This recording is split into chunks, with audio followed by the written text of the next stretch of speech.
Je suis James Adiman et dans cette section, j'aimerais bien vous parler sur les dimensions prophétiques. Lorsque nous parlons du prophétique, comme je vous l'avais déjà expliqué auparavant, le prophétique, comme je vous l'avais dit, a un lien avec la réception, la communication, la réception, la manifestation ou l'application de la volonté de Dieu sur la terre, soit de Dieu à l'homme, de Dieu à un être spirituel, de l'homme à l'homme ou d'un être spirituel à l'homme. Et donc tout ce qui est dans la volonté de Dieu, dans sa communication, réception, manifestation et application, est ce que nous appelons le prophétique. Les dimensions prophétiques parlent des hauteurs prophétiques que nous allons voir aujourd'hui.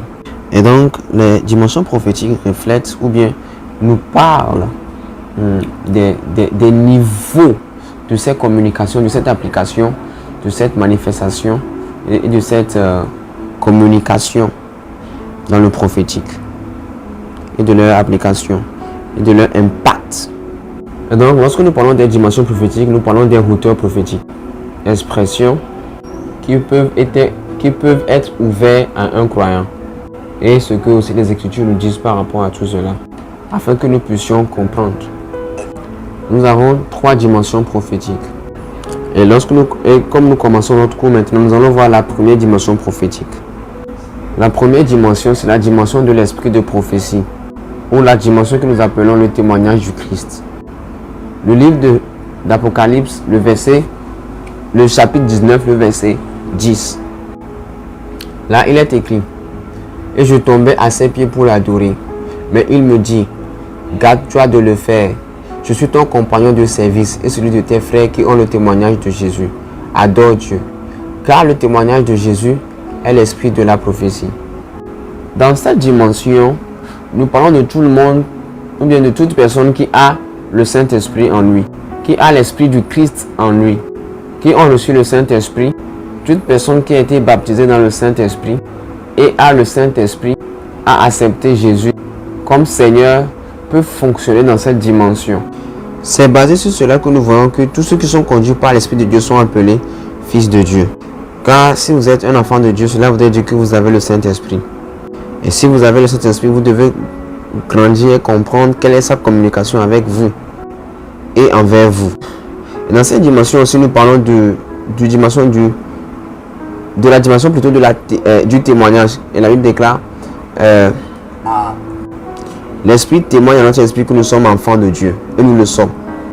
Donc lorsque nous voyons cela, nous voyons en fait l'Esprit régnant en nous qui amène l'individu en intimité avec Dieu et à connaître la volonté de Dieu. L'Esprit les conduit, les amène à faire ce que Dieu veut qu'ils fassent. Et donc dans cette dimension, le focus ou bien l'objectif est beaucoup plus sur l'intimité avec Dieu, la marche personnelle avec Dieu et un mouvement personnel avec Dieu. L'objectif ici n'est pas fixé sur l'extérieur mais sur l'intérieur. Parce que il faudrait que Dieu vous ait avant qu'il ne vous utilise. Et donc ici l'objectif c'est juste entre toi et Dieu. Il se concentre à conduire ou bien à diriger ou bien à guider l'individu. Parce qu'il y a un chemin qu'il a choisi. Parce qu'il y a un plan pour ta vie. Parce qu'il y a une destinée pour ta vie. Parce qu'il y a un objectif pour ta vie. Et parce que chaque individu est comme un bloc que Dieu utilise pour bâtir un édifice pour lui-même. Comme l'Écriture l'a dit. Et la fondation est en Christ. Et donc pour chaque croyant, chaque enfant de Dieu, pour eux, ne pas être hors de la volonté de Dieu, et pour eux marcher selon le plan parfait et stratégique de Dieu. Et donc l'Esprit de Dieu va conduire tout croyant, tout enfant de Dieu, afin qu'aucun d'eux ne puisse tomber hors de la volonté de Dieu, hors du plan qui a été établi avant que le temps ne commence. Et donc l'Esprit de Dieu va diriger tout enfant de Dieu qui a en lui l'Esprit de Dieu, afin qu'il puisse reconnaître, identifier et faire exactement ce que le Père voudrait qu'il fasse. L'Esprit de Dieu va vous amener dans la profondeur de votre marche avec Christ. Votre marche avec Dieu. C'est un voyage, c'est un chemin d'intimité. Et cette expérience est supposée être réelle et tangible. Et le Saint-Esprit vous amène à cette dimension d'intimité et d'expérimentation tangible d'intimité. C'est pour cette raison que même quand David était dans le désert, il a connu beaucoup plus de Dieu que le sacrificateur qui était dans le temple. Parce que sur le chemin de l'intimité, cela ne dépend pas de qui est dans le temple. C'est plutôt qui est en train de marcher et de se mouvoir avec Dieu. Parce que lorsque vous marchez avec lui selon son esprit, vous allez voir que son esprit qui conduit, qui révèle et qui montre les choses sur lui, rendra les choses réelles pour vous. Donc l'esprit de prophétie va révéler l'intention de Dieu pour un individu. Et cela, c'est uniquement personnel. C'est la communication de Dieu à un individu personnel. Et cela a très souvent pour objectif votre vie personnelle, votre destinée, votre objectif et tout ce qui est autour de vous et qui vous concerne. Et donc cela est la première dimension. Et cette première dimension nous révèle qu'un homme peut marcher avec Dieu. Un homme peut marcher dans la volonté de Dieu par seconde. Oui, c'est possible de marcher dans la volonté de Dieu pour ta vie par seconde. Et pour vous aussi de comprendre ou bien d'assimiler toute l'intention de sa volonté en toute situation ou bien en toute chose. Ayant l'habileté ou bien ayant le don de marcher avec Dieu dans cette dimension la plus profonde, amène l'individu à ne jamais stagner et aussi à savoir ce que Dieu veut pour eux ou bien pour lui, dans le maintenant, dans le présent, concernant leur vie, concernant leur situation, concernant leur famille et ainsi de suite. Et donc vous voyez ici que l'objectif ou bien le focus est sur l'individu, son développement, sa famille, tout ce qui le concerne personnellement. Et donc c'est une chose qui est personnelle, mais tout ce qui est autour de vous aussi peut être affecté. Par exemple, parce que vous êtes enfant de Dieu, vous êtes conduit dans l'esprit de prophétie. S'il y a quelque chose dans votre famille, l'esprit de Dieu ou bien le Saint-Esprit va vous conduire et vous ouvrir à comprendre cela. Et même si vous le connaissez ou bien vous avez appris ou bien vous avez connaissance de cela pour la famille, l'objectif c'est pour vous parce que cela pourrait vous affecter. Cette dimension, c'est la dimension de la personne, personnelle, mais cela ne veut pas dire que tout ce qui est autour de l'individu qui marche dans cette dimension ne pourra pas être révélé. Tout peut être révélé à l'individu dans cette dimension parce que cela pourra l'affecter. Mais l'objectif principal, c'est à l'individu. Pour que l'individu soit capable de marcher avec lui, de marcher dans l'alignement de sa volonté. Et donc c'est tout cela que nous appelons le témoignage de Jésus ou bien l'esprit de la prophétie. Cette dimension est disponible pour tous les croyants et tous les croyants peuvent opérer dans cette dimension. La seconde dimension dont nous allons parler, c'est le don de prophétie. 1 Corinthiens, le chapitre 12, le verset 10. À un autre, la foi, par le même esprit. À un autre, le don des guérisons, par le même esprit. À un autre, le don d'opérer des miracles. À un autre, la prophétie. À un autre, le discernement des esprits. À un autre, la diversité des langues. À un autre, l'interprétation des langues. Vous allez voir que le don de prophétie a été mentionné. Et lorsque nous lisons jusqu'au verset 14 de ce chapitre, nous verrons que l'objectif ou bien le but principal de ce don de prophétie, c'est de déclarer la pensée ou bien, oui, la pensée de Dieu, bien la volonté de Dieu. Et cela à d'autres personnes. Et donc ici, le focus, c'est pour d'autres personnes, pour l'édification de l'église. Et donc l'apôtre a parlé par entendement ou bien par compréhension, et il a dit que si quelqu'un prophétise dans cette dimension, il édifie l'église. Et donc c'est pour l'édification de l'église. Et donc dans cette dimension du prophétique, cela est principalement tourné vers l'extérieur, vers d'autres personnes, généralement votre église, votre ministère. Et donc l'objectif ici est fixé sur l'extérieur et non sur l'intérieur. J'aimerais que vous voyez la différence maintenant, parce que l'esprit de prophétie parle de vous et de votre marche avec Dieu. Dieu devait vous avoir premièrement avant de vous utiliser. Vous voyez, l'objectif de beaucoup de personnes lorsqu'ils veulent marcher dans le prophétique, c'est juste de dire aux gens ce qu'ils voient sur eux, ou bien de dire aux gens ce que ils ont de caché. Il veut être capable de dire ou bien de parler des détails des personnes, c'est-à-dire leur nom, leur provenance, leur village et tout cela, et de prophétiser la pensée de Dieu à d'autres personnes. Et donc, je ne vois pas de quelle utilité est cela. Et très souvent, d'autres personnes mettent cette dimension au-delà de leur marche personnelle avec Dieu. Et vous parlant par expérience et ayant beaucoup d'années dans le prophétique et ayant aussi élevé beaucoup de fils prophétiques, je pourrais vous dire que parler aux gens ou bien discuter avec les gens n'est pas moins important que votre marche personnelle avec Dieu. Parce que vous pouvez parler aux gens prophétiquement pendant que vous-même vous n'êtes pas en liaison, vous n'êtes pas en bon accord, vous n'êtes pas dans la volonté parfaite, vous n'êtes pas en train de marcher en intimité avec Dieu. Et donc beaucoup d'entre nous, lorsque nous poursuivons le prophétique, c'est juste, nous poursuivons le spectaculaire, nous voulons être populaires, nous voulons être capables de dire des choses aux gens. Mais je pourrais vous dire que vous savez, ce désir prophétique, ce désir de marcher dans le prophétique doit d'abord commencer avec un désir profond de marcher, une marche personnelle et intime avec Dieu. Afin que vous sachiez ce qu'il est en train de dire vous concernant. Et donc, c'est une dimension qui est très importante dans laquelle Dieu ouvre votre esprit, ouvre votre intelligence à embrasser l'intimité et sa volonté pour vous. Mais cela toutefois aussi ne néglige pas la place du don de prophétie. Cela est vraiment très puissant et cela est vraiment très nécessaire. Et permettez-moi de vous le dire, la dimension du don de prophétie aussi est ouverte à tous les croyants. Tous les croyants peuvent opérer dans le don de prophétie. Quelqu'un va maintenant me demander qu'est-ce que Paul voulait dire lorsque Paul a dit à certains le don de prophétie et à d'autres dons. Lorsque vous lisez le livre de 1 Corinthiens, le chapitre 12, tout le chapitre, le contexte de cette écriture est en train de nous parler sur l'opération de l'église et comment est-ce que l'église fonctionne avec les dons.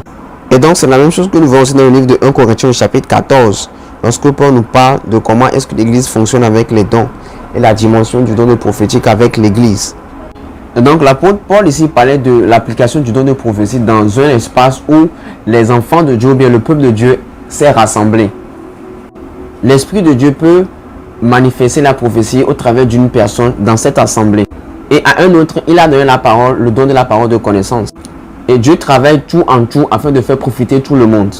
Et donc l'objectif ici est que indélibéralement de ce que Dieu est en train de faire au travers d'une personne ne veut pas négliger ce que Dieu est en train de faire au travers d'une autre personne. Et donc quelqu'un peut recevoir la parole de connaissance, quelqu'un peut parler aussi prophétiquement, quelqu'un peut apporter l'enseignement. Tout cela doit se faire pour la volonté et la gloire de Dieu et pour édifier l'église. Et donc c'est la compréhension contextuelle de cette écriture ou bien de ce passage scripturaire. Cela ne voudra même pas dire que c'est seulement cette seule personne qui pourra opérer dans la dimension prophétique ou bien dans ce don de prophétie. Pas seulement cette même personne peut opérer dans le don des miracles ou bien dans le don des guérisons. Cela n'est pas vraiment le cas parce que la Bible déclare que c'est Dieu qui fait tout en tout. Et donc si c'est Dieu qui fait toutes ces choses pour tout le monde, cela veut dire que Dieu peut donner la parole de connaissance à n'importe qui dans le corps du Christ. Et Dieu peut opérer prophétiquement dans le corps du Christ au travers de n'importe qui. Tout le monde peut donner une parole prophétique aussi longtemps qu'il est ou qu'elle soit sauvée et remplie du Saint-Esprit. Si l'Esprit de Dieu peut se mouvoir dans cette personne personnellement et l'Esprit de Dieu peut conduire cette personne dans la volonté parfaite de Dieu personnellement, cela veut dire que cette personne aussi est devenue un canal par lequel Dieu peut manifester sa parole ou bien sa pensée vers d'autres personnes. Et donc cette idée qu'il n'y a que certaines personnes qui soient capables de prophétiser ou bien d'opérer dans le don de prophétie, cette idée est scripturairement fausse. Et donc si cela est votre pensée ou bien cela est votre système de pensée, je prie que par cet enseignement, le Seigneur soit capable de vous ouvrir les yeux et qu'il vous délivre de la peur afin que vous puissiez vous approcher avec autorité et audace devant le trône de Dieu et désirer le don de prophétie. Selon les écritures que nous voulons de lire, cela est possible selon 1 Corinthiens 12 que vous pouvez désirer les dons et désirer le meilleur don. Quand il déclare dans le livre de 1 Corinthiens 12, le verset 31, d'aspirer aux dons les meilleurs, c'est-à-dire le don de prophétie. Le simple don de prophétie vient avec beaucoup de choses et je crois que lorsque nous serons en train de parler sur les dons, nous aurons à voir beaucoup de choses par rapport à cela. Et donc la dimension du don de prophétie, c'est pour l'expression de l'Église. C'est pour déclarer la volonté, la pensée de Dieu pour l'Église. Expression pour d'autres personnes, envers d'autres personnes, pour leur édification. Et donc nous voyons que l'objectif pour le don de prophétie, c'est pour l'édification. Et aussi pour la révélation, afin que beaucoup de personnes arrivent à croire que Dieu existe. Selon le livre de 1 Corinthiens 14, il est écrit que si quelqu'un, un païen, vient au milieu de vous et les secrets de leur cœur sont révélés, ils sauront maintenant que Dieu est présent avec vous et ils iront sur leurs genoux et vont se repentir de leurs péchés. Et donc nous voyons que le don de prophétie, c'est pour encourager, pour exhorter. Ce don de prophétie est aussi utilisé pour conforter les gens. Et nous voyons aussi que le don de prophétie amène avec précision et acuité la présence de Dieu avec son peuple. Et donc beaucoup de personnes croient que le don de prophétie, c'est juste pour l'édification, pour la confortation. Mais dans les Écritures, il y a beaucoup de choses que les Écritures ont mentionné que le don de prophétie est capable de réaliser pour la gloire de Dieu. Et donc comme l'apôtre Paul a dit, celui qui parle la langue ne parle pas aux hommes mais parle à Dieu. Mais celui qui prophétise édifie l'Église. Et donc si celui qui prophétise édifie l'Église, et donc cela veut dire que dans l'opération de cette dimension, il y a la manifestation, il y a la communication envers d'autres personnes. Et l'objectif c'est d'édifier, c'est d'exhorter, c'est de révéler la présence manifestée de Dieu et sa tangibilité à son peuple et pour beaucoup d'autres raisons. Et donc j'aimerais que vous sachiez que cette dimension est ouverte pour tous les croyants. Tous les croyants qui ont le Saint-Esprit ont accès ou bien peuvent avoir accès à cette dimension s'ils le désirent. Et donc après avoir dit toutes ces choses-là, nous allons parler de la troisième dimension du prophétique. C'est la dimension de l'office du prophète ou bien de l'appel de prophète. Ce sont des gens qui portent le titre de prophète. Nous allons aller dans le livre des Éphésiens, Éphésiens le chapitre 4.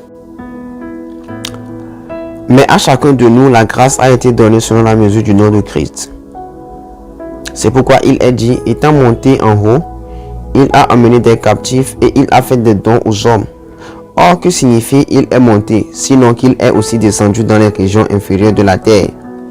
Celui qui est descendu, c'est le même qui est monté au-dessus de tous les cieux, afin de remplir toutes choses. Et il a donné les uns comme apôtres, les autres comme prophètes, les autres comme évangélistes, les autres comme pasteurs et docteurs, pour le perfectionnement des saints, en vue de l'œuvre du ministère et de l'édification du corps de Christ. Et dans la Bible déclare qu'il a fait des dons. Et donc nous voyons que les 5 ministères, ce sont des dons aux hommes.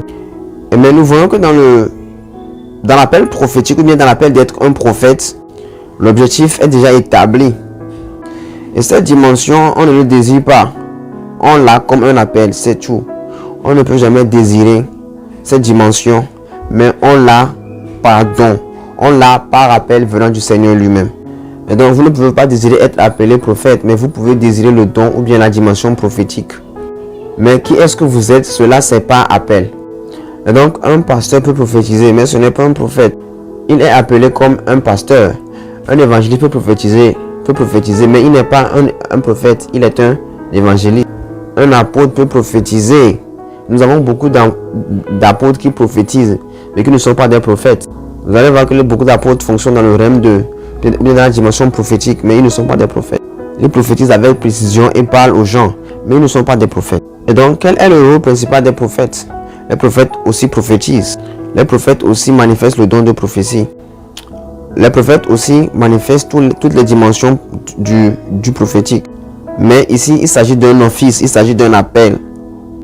Si vous n'êtes pas appelé à être prophète, personne ne fera de vous un prophète. Personne ne vous forcera à être un prophète. Vous devez être un prophète par appel. Vous devez être prophète par la volonté parfaite de Dieu et sa grâce. Afin d'être dans l'office ou bien dans le don de l'appel du prophète. Dans la Bible déclare qu'il a donné ces dons aux hommes, c'est pour le perfectionnement des saints et pour l'œuvre du ministère et pour l'édification du corps du Christ. Afin que nous puissions être réunis dans l'unité de la foi, dans la connaissance du Fils de Dieu, Cela veut dire que dans la dimension de l'office du prophète, un prophète ne va pas juste prophétiser, mais son objectif sera de faire grandir ou bien de cultiver une culture prophétique afin qu'il puisse édifier le corps du Christ par son travail prophétique, son ministère prophétique. Et cela fera que les saints seront perfectionnés par le prophétique et pour l'œuvre du ministère. Le prophète va parfaire ou perfectionner les saints par la connaissance prophétique et le don prophétique.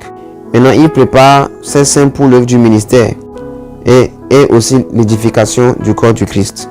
Le prophète peut parler au corps du Christ. Le prophète peut parler aux individus. Le prophète peut parler au ministère. Et dans cette dimension, nous pouvons avoir des prophéties prédictives ecclésiastiques. Nous pouvons avoir l'administration des manifestations prophétiques. Et donc cette dimension n'est pas ouverte pour toutes les croyants. Pour tous les croyants. Mais cette dimension est disponible uniquement que ceux qui sont appelés pour être prophètes par la grâce de Dieu. Et donc l'appel du prophète est donc plus élevé que quelqu'un qui opère dans la dimension de prophétie comme le don de prophétie. Et donc le fait que vous prophétisez ou bien que vous fonctionnez prophétiquement ne veut pas dire que vous êtes un prophète. Vous devez avoir l'affirmation et l'assurance que le Seigneur vous a appelé évidemment pour le ministère du prophète. Et je sais que lorsque nous serons en train de continuer notre formation prophétique, si vous êtes appelé à être prophète ou juste appelé à fonctionner dans le règne prophétique aussi, vous le saurez par tout ce que nous aurons à apprendre ici par la grâce du Seigneur. Et donc un ministère prophétique, c'est un ministère qui fonctionne dans la volonté parfaite de Dieu, par définition prophétique. Mais le ministère du prophète ou bien d'un prophète, c'est un prophète qui est en travail en ce lieu. C'est un prophète qui est en travail en cette dimension. Et donc, même si tout le monde peut parler un peu par rapport au prophétique, lorsqu'il s'agit d'un prophète, le prophète, c'est un ministre établi dans l'office du prophète, dans le corps du Christ, pour administrer l'édification et l'exhortation au corps du Christ, pour entraîner, pour élever une génération prophétique, avec toutes les capacités, les dons et la force qu'ils ont reçus. Je crois que cette petite discussion et toutes ces choses qu'on a appris ou bien qu'on vient d'apprendre ont été capables de vous aider et à comprendre toutes les dimensions du prophétique. On nous revoit dans la prochaine section. Et je crois que le Seigneur fera de grandes choses lorsque nous serons en train de progresser dans cette formation prophétique à l'académie Kappa, Kairos Prophetic Academy. Que Dieu vous bénisse abondamment. On nous revoit dans notre prochaine leçon. Bye bye.